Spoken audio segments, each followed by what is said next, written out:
Marcel Quentin. Saya Besda Pramesti. Saya Graciela Patricia Lalu. Saya Suci Rahmawati.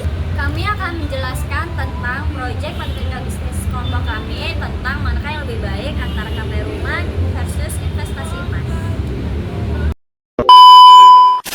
Halo semua, jadi pada video kali ini kami akan membahas proyek matematika bisnis kelompok kami tentang perbandingan KPR rumah versus investasi emas dengan tabel amortisasi.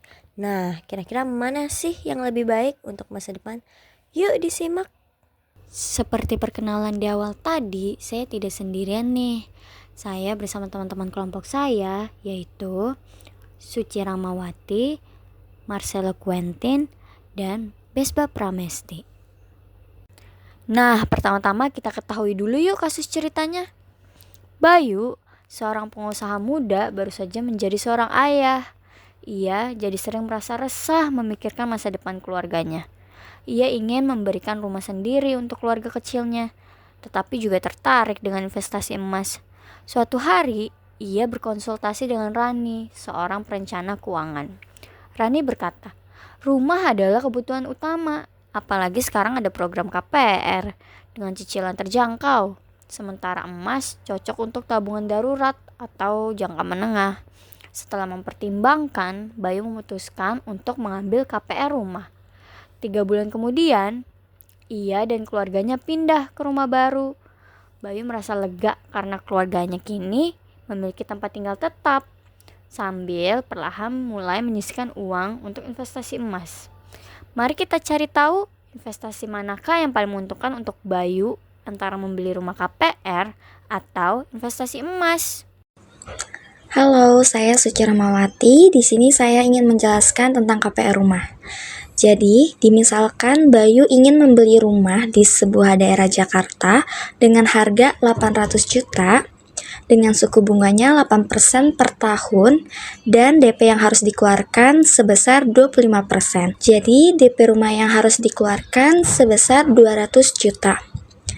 Ia akan mencicil rumah tersebut dalam jangka waktu 10 tahun.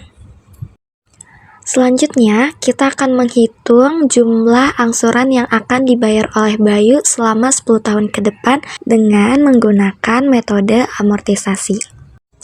Kita ketahui rumus amortisasi ialah M atau hutang pokok dikali I interest per 1 dikurang buka kurung 1 plus I atau interest tutup kurung pangkat min N.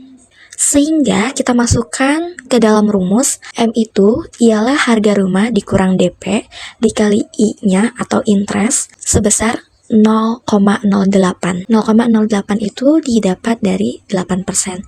Kita jadikan desimal. Per 1 dikurang 1 plus interestnya 0,08 pangkat min 10. Hasilnya kita dapat yaitu 48 juta dibagi 0,5368 sehingga angsuran per tahunnya ialah 89.417.693 rupiah.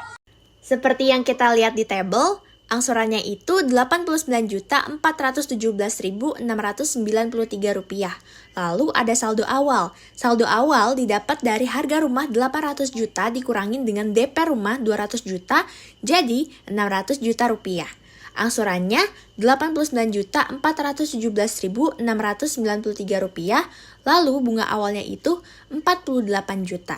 Didapat dari 600 juta dikali bunganya 8% atau 0,08. Lalu cicilan awalnya didapat dari nilai angsuran dikurangi nilai bunga awal. Jadi, saldo akhir yang didapat adalah 554.582.307 rupiah. Didapat dari saldo awal dikurangi cicilan. Nah, saldo akhir ini menjadi saldo awal pada tahun kedua, yakni 558.582.307 rupiah. Lalu kembali lagi seperti tadi, karena angsuran sampai dengan 10 tahun, jadi yang kita cari adalah bunganya, cicilannya, dan saldo akhir. Untuk mencari bunga pada tahun kedua itu 44.686.585 rupiah, didapat dari saldo awal tahun kedua 558.582.307 rupiah dikali 8% atau 0,08. Lalu cicilan tahun kedua sebesar Rp44.731.109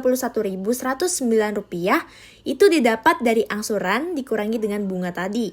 Maka didapat Rp44.731.109. Nah, untuk saldo akhir tahun kedua didapat dari saldo awal tahun kedua dikurangi dengan cicilan tahun kedua, di mana Rp558.582.307 dikurangi Rp44.731.109. Maka hasil yang didapat saldo akhir tahun kedua adalah Rp513.851.198. Saldo akhir tahun kedua akan masuk ke saldo awal tahun ketiga. Begitu terus untuk penjumlahan atau pengurangan di tabel amortisasi ini sampai dengan tahun ke-10. Pada tahun ke-10, saldo awalnya Rp89.794.160 dengan angsuran yang sama, Rp89.417.693 dengan bunga Rp6.623.533. Lalu cicilannya sebesar Rp82.794.160 dan saldo akhirnya adalah 0. Baik, berdasarkan data-data sebelumnya, maka dapat kita simpulkan sisa angsuran sebesar 600 juta dengan angsuran per tahun sebesar Rp89.417.693, angsuran per bulan sebesar Rp7.451.474 dengan total angsuran sebesar Rp894.176.932 dan total bunga Rp294.176.932. Sekarang kita coba jika Bayu mau investasi ke emas. Harga emas tahun 2023 adalah Rp1.171.000. Harga emas tahun 2024 adalah Rp1.517.000. Kenaikan harga emas dari tahun 2023 sampai 2024 adalah sekitar 30%. Nah, mari kita asumsikan Bayu menginvestasikan emas sebesar Rp89.417.693 setiap tahun. Maka sesuai tabel, pada tahun 2024 ia dapat memperoleh 59 gram emas yang jika dikonversi ke tahun 2034 akan menjadi Rp1.542.193.984. Nah, mari kita asumsikan Bayu menginvestasikan emas sebesar Rp89.417.693 setiap tahun.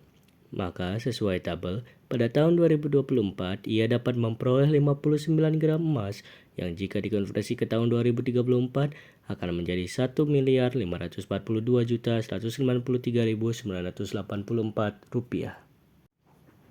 Tahun 2025 ia dapat memperoleh 45 gram emas yang menjadi Rp1.190.447.696. Tahun 2026 ia dapat memperoleh 35 gram emas yang menjadi Rp918.924.314. Tahun 2027 ia dapat memperoleh 27 gram emas yang menjadi Rp709.337.545. Tahun 2028 ia dapat memperoleh 21 gram emas menjadi Rp547.550.603. Tahun 2029 ia dapat memperoleh 16 gram yang menjadi Rp422.664.309. Tahun 2030 ia dapat memperoleh 12 gram emas yang menjadi Rp326.262.298. Tahun 2031 ia dapat memperoleh 10 gram emas yang menjadi Rp251.847.825. Tahun 2032 ia mendapat 7 gram emas yang menjadi Rp194.405.935. Tahun 2030 ia dapat memperoleh 6 gram emas yang menjadi Rp150.065.491. Jika kita totalkan hasil konversi, maka hasil total investasi emas menjadi Rp6.253.704.000. Nah, seperti yang kami jelaskan tadi, kesimpulan yang dapat diambil adalah total hasil investasi emas adalah 6.253.704.000 rupiah. Sementara itu, perkiraan harga rumah pada tahun 2034 adalah 1.701.273.613 rupiah. Jika kita kurangkan kedua total investasi tersebut, akan terlihat bahwa investasi emas lebih menguntungkan dibandingkan investasi rumah. Tepatnya, investasi emas lebih menguntungkan sebesar 4.552.430.387 rupiah.